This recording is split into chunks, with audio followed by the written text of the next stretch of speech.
Hola, buenas noches. Ahora me toca hablar sobre lo que es la funcionalidad de los sitios Active Directory y por qué son necesarios.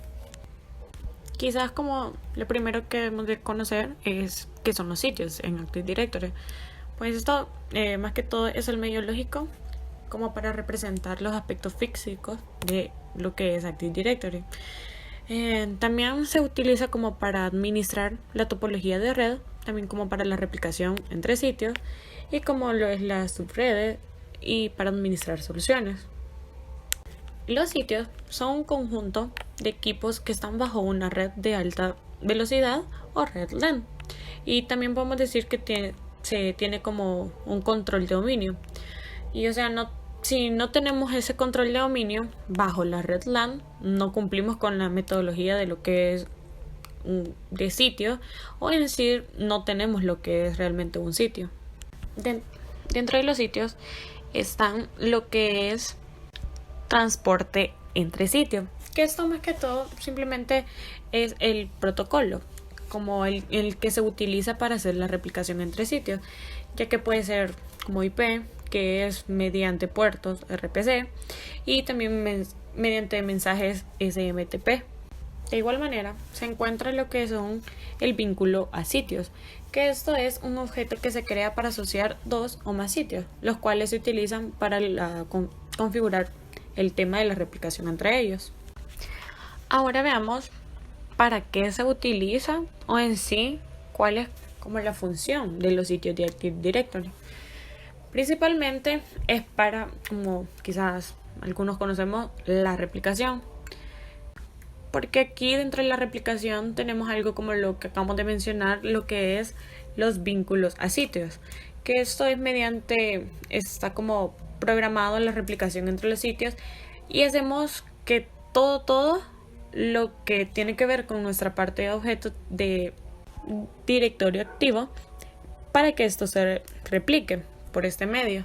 Y también tenemos dentro de ello lo que es la autenticación. Cuando quizás se puede hablar de este tema de la autenticación, hablamos de lo que es los segmentos o sus redes.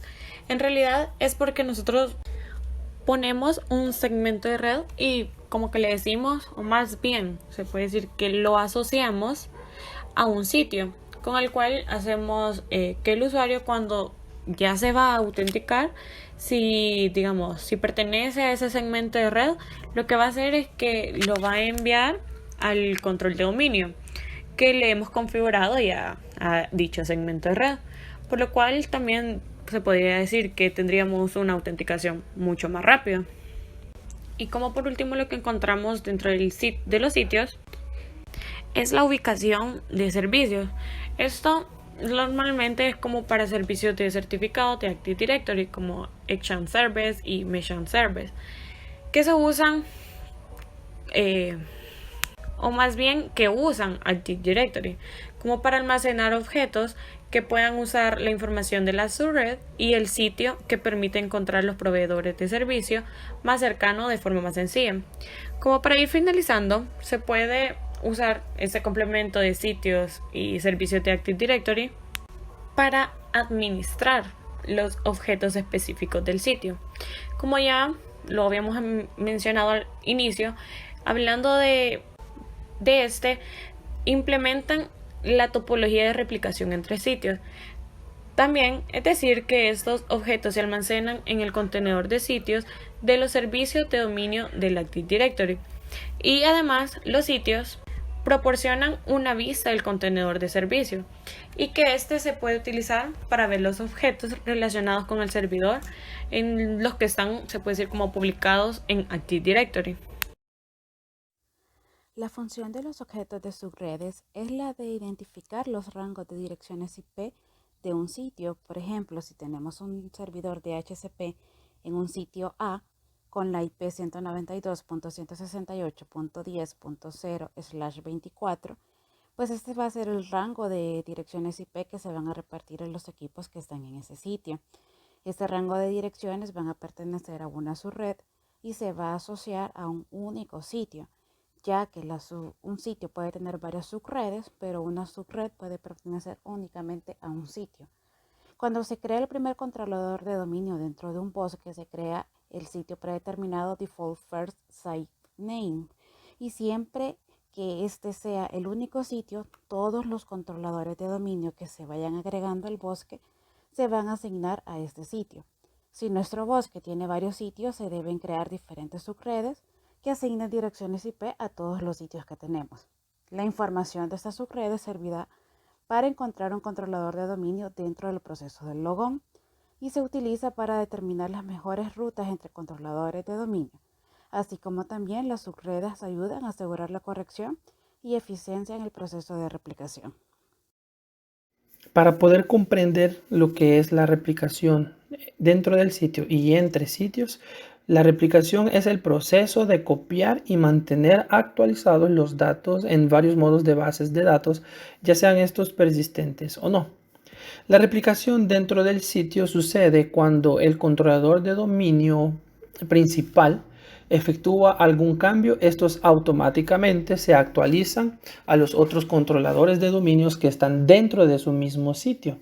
Ahora, diferente a lo que este sería el entre varios sitios, ya que al momento del controlador de dominio, este se actualiza y las bases o la información, estas se replican a otros sitios por medio de el ancho de banda, las actualizaciones, y por esto es que es muy importante el ancho de banda, porque de esta manera se puede beneficiar la empresa o la replicación de los datos a dichos sitios.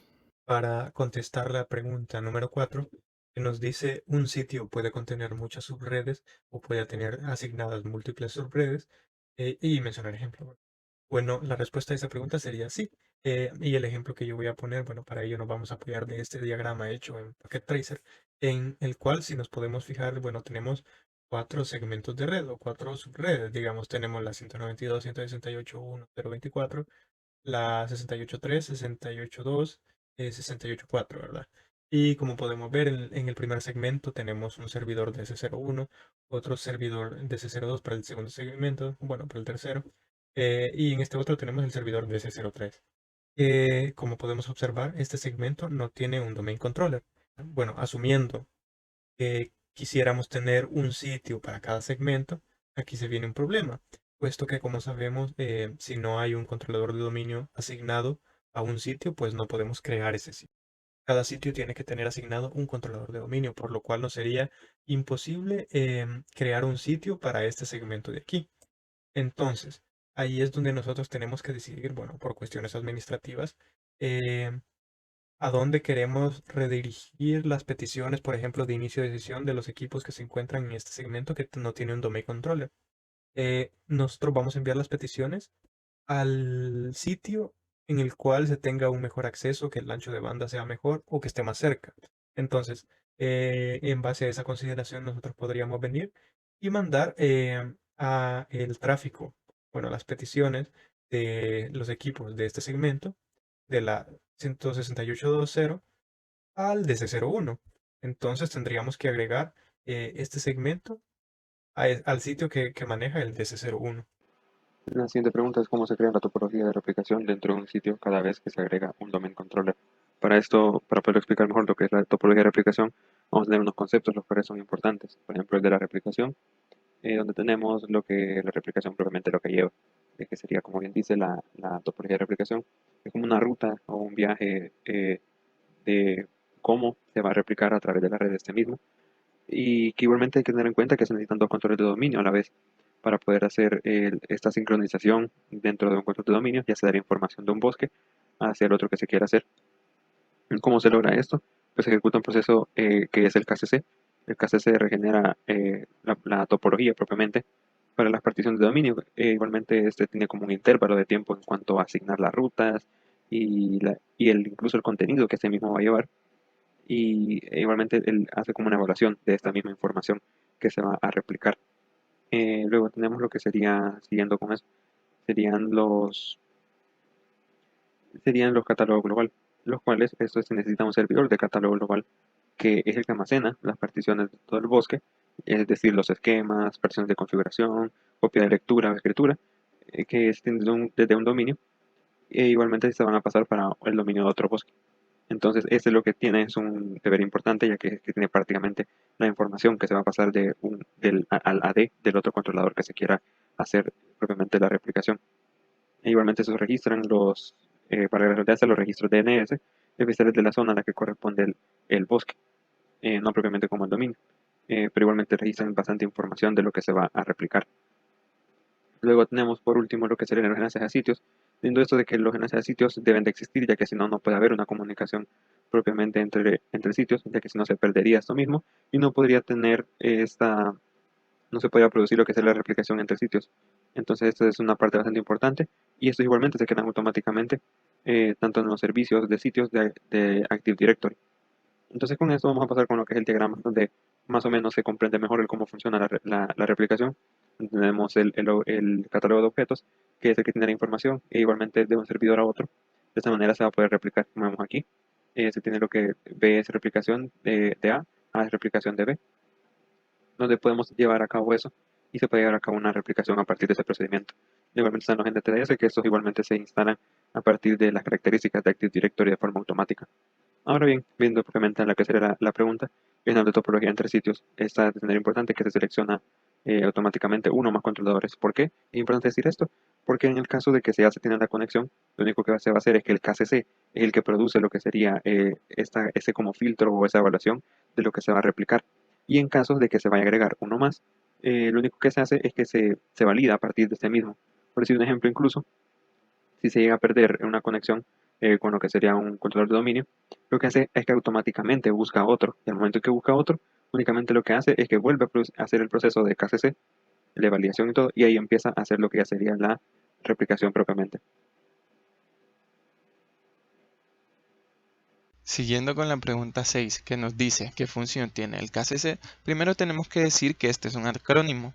Este significa Knowledge Consistency Checker. Básicamente es un proceso que viene integrado en todos los controladores de dominio y se encarga del proceso de replicación, ya sea de la creación, revisión y realización de modificaciones dentro de la topología de replicación.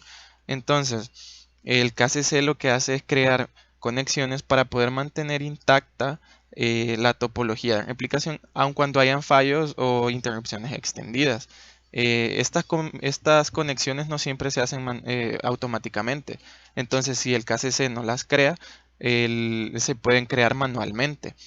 Además, podemos mencionar que el KCC funciona como una topología de doble anillo. Entonces, puede hacer la replicación bidireccionalmente, porque cada controlador de dominio sirve como fuente y como destino de la replicación. Entonces, la replicación, el KCC crea las topologías de replicación independientemente, dependiendo si la replicación va a ocurrir inter o intrasite. Entonces, ajusta también esta topología para acomodarse para la adición de nuevos controladores, o si se va a eliminar un controlador, o si se van a mover los controladores de dominio hacia o desde sitios. Además de esto, por si los controladores de dominio no están disponibles temporalmente o se encuentran con algún estado de error, entonces la topología se ve modificada automáticamente, podríamos decir, o dinámicamente mediante el KCC. ¿Qué tipo de replicación funciona entre partners de replicación?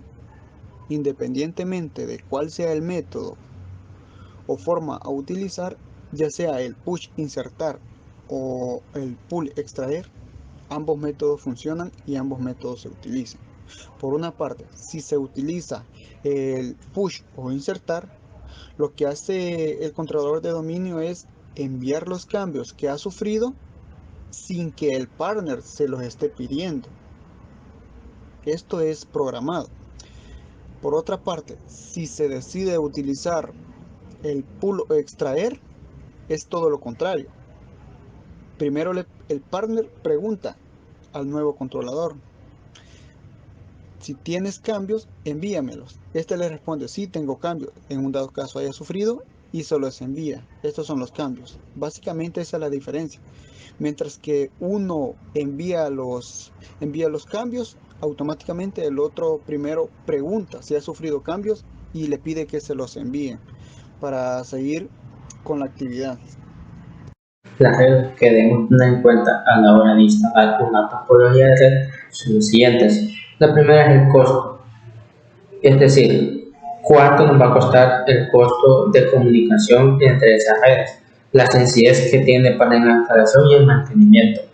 Debemos saber cuánto nos va a costar mantener la red que deseamos implementar o la topología, la flexibilidad que tiene la topología, es decir, la dificultad de incrementar o reducir el número de estaciones, es decir, cuántos subdominios se le pueden agregar fácilmente o cuántos es recomendable que tenga la topología. El retardo, que es decir, el mínimo introducido por la red, es decir, que este factor es muy importante para la comunicación del tiempo crítico. ¿Cuánto se tardaría en comunicar o pasar la información entre la topología de la red hasta su destinatario? Esto implica el tráfico de información que puede soportar la aplicación a la que está destinado y la tecnología a emplear. Dado que ciertos sistemas comerciales imponen sus propias tecnologías, esto quiere decir que tenemos que acoplarnos a lo que las compañías nos dijeran. O podemos usar los protocolos de comunicación o protocolos de comunicación que ellos también quieren usar. Es por eso que es importante determinar qué tipo de topología utilizaremos. Si sería topología de malla, topología de estrella o topología de árbol. Ok, en cuanto a la pregunta número 9, dice de la siguiente manera: ¿qué importancia tiene la membresía de grupos en el proceso de replicación? Es decir, notar que Microsoft incluye un apartado relacionado a la membresía de grupos universales. ¿Por qué?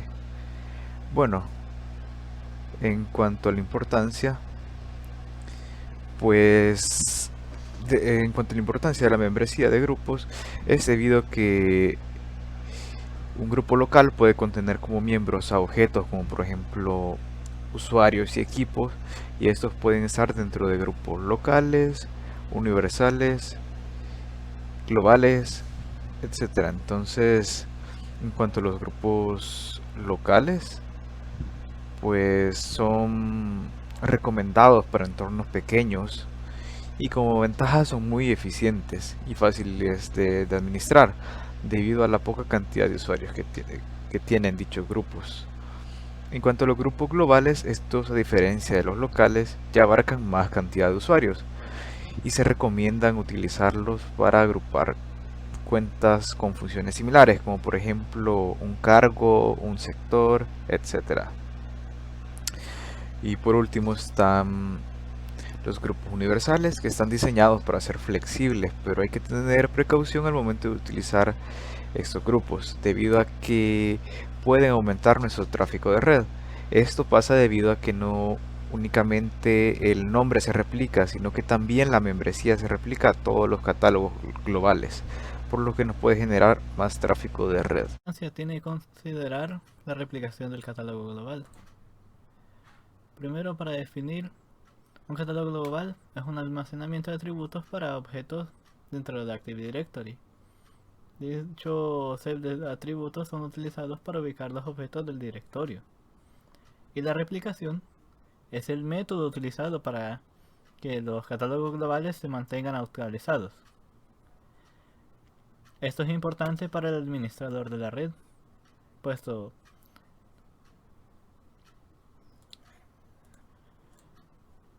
que los catálogos globales actualizados se mantienen efectivos y eficaces al momento del tráfico de autentificación del login y el de las consultas hacia la base de datos. Para responder a la pregunta 11 que nos dice ¿por qué el modelo multimaestro presenta un gran nivel de dificultad a la hora de conceptualizar la replicación? Bueno, quizá para contestarla, primero debemos entender qué nos dice el modelo multimaestro, y es que Active Directory admite la replicación multimaestro. Es que es una replicación en la que cualquier controlador de dominio puede enviar o recibir actualizaciones de la información almacenada en Active Directory. O sea que Básicamente, el modelo multimaestro se basa en que cualquier controlador de dominio puede actuar como un maestro, es decir, que desde cualquier servidor que sea domain controller se pueden generar cambios. Por ejemplo, lo que ocurre cuando creamos un usuario para nuestro Active Directory. Y estos cambios, por ejemplo, como ya decía, el usuario nuevo se debe reflejar en todos los demás controladores de dominio que existan para el dominio, ya que todos ellos, todos estos controladores de dominio comparten su base de datos, teniendo como principal ventaja lo que hablamos de tolerancia de fallos y disponibilidad del sistema. El problema aquí es que se toman muchas consideraciones para hacer una correcta replicación con el fin de mantener la integridad de los datos en la base de datos. Por ejemplo, bueno, sabemos que los controladores de dominio no tienen por qué estar físicamente en la misma red LAN, porque pueden estar geográficamente separados, pero también existen los controladores de dominio que sí están dentro de la misma red LAN. Aquí tenemos dos situaciones en las que debe valorarse el ancho de banda que se maneja en tema de conexión entre los controladores de dominio. Hay políticas que definen cada cuánto tiempo se replicarán los cambios entre los distintos controladores de dominio, ya que difícilmente los cambios pueden ser inmediatos para efectos de no saturar constantemente la red, cuando el ancho de banda es limitado sobre todo. De igual manera, debería establecerse la cadena de replicación cuando hay bastantes controladores de dominio o hay bastantes sitios, para ser eficientes y no malgastar los recursos en la red. Y también, si se encuentran incongruencias, hay políticas que deciden qué cambios predominan sobre otros. Entonces, entre otros problemas que se pueden encontrar a la hora que hagamos la replicación, como vemos, es un panorama bastante amplio y bastante difícil, lo que nos trae el modelo multimaestro eh, en Active Directory. Tiene sus ventajas, pero también tiene su grado de dificultad para llevarse a cabo. Bueno, en la pregunta 12 nos preguntaban por qué aparecen los protocolos IP y SMTP para manejar la replicación. Bueno, aparecen ya que la replicación usa el procedimiento remoto RPC, ya que este utiliza el modelo cliente-servidor, por así decirlo, ya que para ejecutar las tareas tiene un proceso diferente, como por ejemplo este podría ser una computadora remota. También aquí entra el transporte IP y el transporte de protocolo simple de transferencia de correo, que es el SMTP. Y aquí va el SMTP, ¿por qué sirve? Ya que este nos va a servir para la replicación dentro del mensaje de correo electrónico en entornos donde los vínculos de red de área extensa, por así decirlo, WAN, no estén disponibles. En ese caso, el SMTP, la replicación se produce según el programa de mensaje y no por el programa de vínculos a sitio. Y por otra parte, el protocolo IP, cuando vemos los sitios, vemos que de forma predeterminada la replicación entre sitios usa el protocolo de transporte IP para enviar los paquetes de replicación. Bueno, también podemos usar los contenedores de transporte entre sitios en IP y en SMTP para realizar las tareas como crear vínculos a sitios y también crear puentes de vínculos a sitios. En la pregunta 13 nos decían de qué herramientas de dominio propios de Microsoft disponemos para supervisar la replicación. Bueno, una de las que encontré fue la herramienta rapidadmin.exe, ya que esta decía que esta nos ayuda a administrar y a diagnosticar problemas de replicación de Active Directory entre controladores de dominio que ejecutan los sistemas operativos de Microsoft. Rapidadmin.exe Este ya está integrado en Windows, en el Server 2008 y también en el Windows Server 2008 R2. Otra herramienta que también pude encontrar propia de Microsoft es la herramienta Monitor de Sistema. Esta decía que podía ser útil para supervisar el rendimiento, ya que proporcionaba una serie de contadores para la replicación. También esta permitía medir la eficacia de los equipos, también identificar y solucionar problemas. Un ejemplo de esto sería el uso desequilibrado de recursos o también de hardware insuficiente. El monitor de sistema utiliza también objetos, contadores de rendimiento que proporcionan información sobre el rendimiento de diversos procesos. Esto sería todo. Muchas gracias. Bueno, una de las principales dudas que pueden surgir al momento de crear replicaciones entre sitios o entre controladores de dominio es qué tipo de información podríamos considerar como la más útil o más relativa para un administrador en estas herramientas. Una de las principales herramientas que podríamos utilizar, a pesar de que no son las únicas, en lo que respecta al tema de monitoreo y replicación en Active Directory, son Active Directory Replication Status Tools y RepAdmin. Estas herramientas se han mostrado en preguntas anteriores y como ya se discutió el tema, estas herramientas nos permiten a nosotros como administradores identificar, priorizar y corregir errores en cuestión de temas de replicación de Active Directory, ya sea de un solo controlador de dominio o de, por ejemplo, de un bosque o de varios controladores de dominio entre sí. Como administradores sabemos que tenemos como ciertos aspectos a considerar en cuestión de los errores de replicación. Entre ellos, creo que uno de los factores más importantes es saber que pueden venir de diferentes fuentes.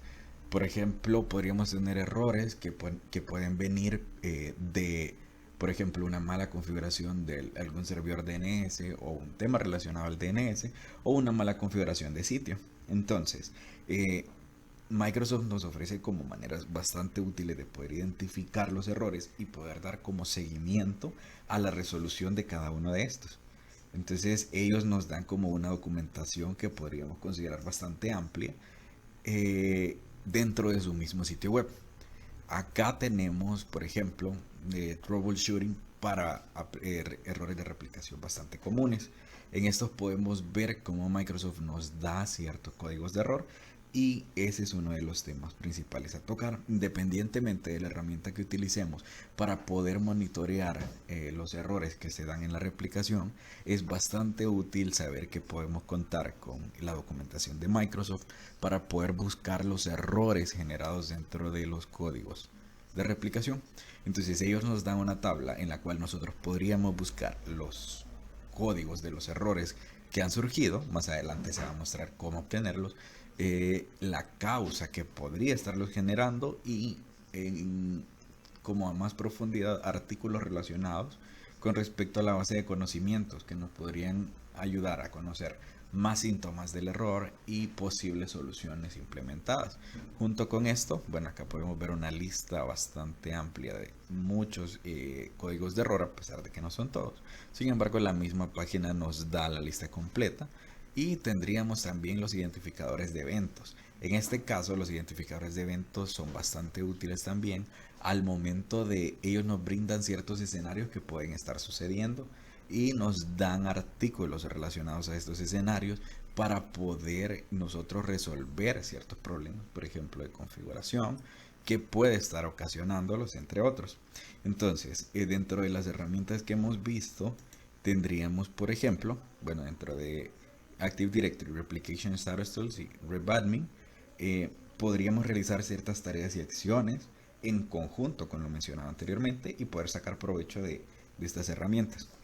Una de las tareas principales a tener en cuenta es el monitoreo de la salud y de la replicación. O sea, sería poder monitorear la salud de la replicación de los controladores de dominio, por ejemplo, a través de herramientas como RepAdmin, donde nosotros podemos obtener, por ejemplo, el estado diario de la replicación. Otro, utilizando, por ejemplo, Add Replication Status Tools, podría ser como generar reportes de manera constante de los eventos y errores que ocurrieron. Más adelante lo vamos a poder observar. Acá, por ejemplo, podríamos ver una captura de pantalla dentro de la interfaz de Add Replication Status Tools, donde nosotros tenemos dentro de un controlador de dominio, acá nos está resaltando que este controlador lleva días sin replicar. Entonces nos da como lo que está sucediendo. Por ejemplo, y nos dice, este controlador de dominio ha tenido bastantes días sin replicar. Aquí se pone la codificación en negro y podríamos profundizar mucho más en los temas. Nos da el último mensaje de sincronización, por ejemplo, el nombre de la partición, entre otro tipo de datos. Junto con esto, la misma herramienta de Replication Status Tools nos da en amarillo las advertencias y en rojo los errores que podrían estar sucediendo. Entonces, de esta manera nosotros acá sabemos qué cosas nos pueden llamar la atención a través de la identificación de los colores que nos da, y como hablamos anteriormente, nos da el error, el código de error o el código de evento de cada uno de los escenarios ocurridos. Y de esta manera podríamos igual acudir a la documentación de Microsoft para poder saber qué cosa podría estar generando el error, ver los síntomas que lo están ocasionando y así sucesivamente. Dentro de esta captura de pantalla podemos ver de una manera más detallada a través de la herramienta de Add Replication Status Tools lo que hablamos anteriormente. Tendríamos acá, por ejemplo, tenemos un error 1256 y como vemos la interfaz es bastante amigable y ellos tuvieron como la intención de crear la experiencia de usuario bastante parecido a Microsoft Office, o sea, por lo que tenemos como una interfaz bastante familiar y como bastante parecida de usar. Entonces acá nos dan la lista de todos los troubleshootings de cada uno de los errores que podemos tener para no acudir directamente a la documentación en línea, sino buscarla directamente desde la herramienta de Replication Status Tools. Entonces acá vemos la importancia de conocer y de saber obtener, por ejemplo, los códigos de error y los identificadores de eventos, los síntomas que pueden estar presentando cada uno de los escenarios y la manera de resolverlos. Entonces, finalmente podríamos utilizar, por ejemplo, repadmin y utilizar el comando de show REPL para poder generar CSVs con los reportes de los estados de replicación. Esto nos sirve bastante para poder evaluar, por ejemplo, el estado del servicio de Active Directory de ese controlador de dominio. De esta manera podríamos llevar como un monitoreo más detallado de la salud. Bien, ahora vamos a hablar sobre la documentación que nos otorga Microsoft sobre los posibles errores que pueden llegar a aparecer cuando estamos hablando de una replicación. Bien, Microsoft tiene una página directamente que habla sobre los códigos de error a la hora de replicar. En este caso nos da cierta cantidad de códigos. Por ejemplo, hablamos sobre un código 8464 que el problema se produce cuando la sincronización de los atributos parciales se activa. Se activa porque se agrega un atributo al pass, ¿verdad? Luego de eso hablamos también del error 8477, que significa, que la replicación está en curso pero aún no se ha aplicado, ¿verdad? Luego tiene el 1908, que sucede cuando el controlador de dominio no se puede poner en contacto con el centro de distribución de claves, el KDC. O sea, que significa que la computadora también experimenta errores relacionados con la autentificación de Kerberos. Y así podemos hablar de una gran infinidad de errores. En este caso también podemos hablar del error 8240, que es cuando la replicación no encuentra el directorio. Entonces, ¿por qué se da esto? ¿En qué momento? Eso se da cuando sucede la replicación, ¿verdad? De igual forma, el error 8451, que la operación de replicación encuentra errores en la base de datos, ¿verdad? Y así tenemos más errores que si los vamos nombrando uno por uno, creo que se nos hace bastante extenso, ¿verdad? Hay también importante el error 8453, que es cuando da error de acceso a la replicación. O sea, ¿por qué? Porque está denegado, ¿verdad? Aparte de los códigos de errores que están, también existen los ID de eventos. Y los ID de eventos es como me dice, el ID de suceso es tal, que es porque pasa algo directamente con la replicación, vea. Por ejemplo, el ID de evento, el 1311, sucede cuando hay problemas con la topología de replicación. El 1388 o el 1988, cuando existen objetos persistentes. A cada uno de estos errores o a cada uno de estos eventos existe un artículo directamente redactado por Microsoft, donde nos indica qué puede ser o en algún momento nos puede dar un indicio de cómo solucionarlo.